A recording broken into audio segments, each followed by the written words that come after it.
आप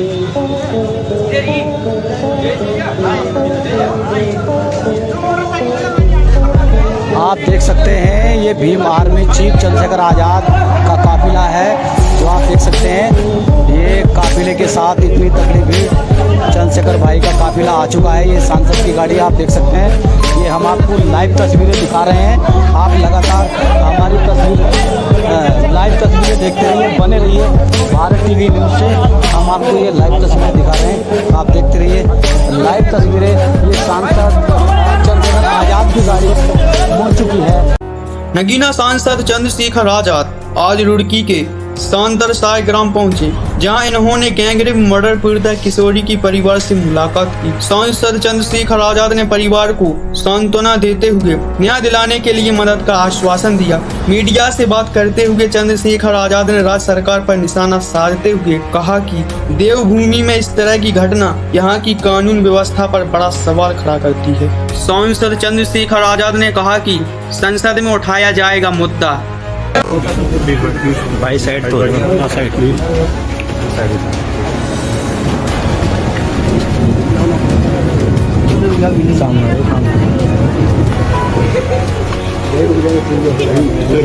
भाई जी लाओ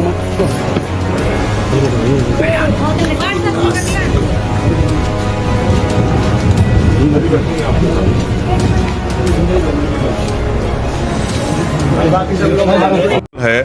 जिस तरह से वो जो है इनको प्रलोभन और न्याय को प्रभावित करने का काम कर रहे हैं, ये सब अगर उत्तराखंड पुलिस की नाक के नीचे हो रहा है तो ये बड़ा सवाल खड़ा कर रहा है। कहीं ना कहीं संरक्षण सत्ता का अपराधियों को है। मैं मुख्यमंत्री से मांग करता हूँ, मैं यहाँ के सीनियर अधिकारियों से मांग करता हूँ कि वो अपनी जिम्मेदारी का निर्वहन करें। और मुझे आशा थी कि उत्तराखंड के मुख्यमंत्री अभी यहाँ मंगलौर में चुनाव था, यहाँ आए थे, मुझे आशा थी कि वो यहाँ आके इस परिवार का दुख बांटेंगे। लेकिन जैसा मैंने कहा, जाति कभी नहीं जाती, क्योंकि ये बच्ची दलित समाज की है। शायद उनको इनके परिवार के पास आने का समय नहीं मिला। चुनाव में उनके लोग बहुत घूमे वोट मांगने के लिए, यही सच है। और इसे हमारे लोगों को भी समझना चाहिए कि इस घटना को हम प्रथम और आखिरी घटना समझ के इस पर मजबूत लड़ाई लड़ेंगे। और आने वाले 3-4 दिन के बाद ही अगर कार्रवाई नहीं हुई तो एक बहुत बड़ा आंदोलन जिलाधिकारी कार्यालय पर होगा। उसके लिए हम लोग अपनी भूमिका अपनी लीडरशिप से बात करके बना दें। हम ये चाहते हैं, हम किसी भी तरह का कोई आंदोलन नहीं करेंगे अगर पुलिस अपनी कार्रवाई को जिम्मेदार से करेगी, आरोपियों को बचाने काम नहीं करेगी। मैं यहाँ पिछले आधे घंटे से बैठा हूँ और अधिकारी यहाँ नहीं आ पा रहे हैं। इसका मतलब कहीं ना कहीं उनको पता है कि जब सवाल जवाब पूछे जाएंगे तो वो जवाब नहीं दे पाएंगे। जिन अधिकारियों की जिम्मेदारी वो यहाँ से गायब क्यों है? वो इसलिए गायब हैं क्योंकि उनको पता है कि वो अपनी ड्यूटी से धोखा कर रहे हैं, अपने कर्तव्य धोखा कर रहे हैं, इसलिए वो यहाँ से गायब हैं। इसलिए ये सवाल भी मैं छोड़ता हूँ कि वो ऐसे अधिकारियों को क्या कुर्सी पे बने रहने का अधिकार है, जिन अधिकारियों के नेतृत्व में इतनी बड़ी बड़ी घटनाएं हो रही हैं। जिस SHO, जिस CO के नेतृत्व में इतनी बड़ी बड़ी घटनाएं हो रही है और आरोपी खुलेआम घूम रहे हैं, उसको कैसे चार्ज दिया गया ऐसे लोगों को? तो ये बात इस बात को स्पष्ट करती है कि कहीं ना कोई दबाव है। इस दबाव के कारण किसी बेटी को न्याय न मिले, ऐसा देवभूमि में नहीं होना चाहिए, ऐसा मेरा विश्वास।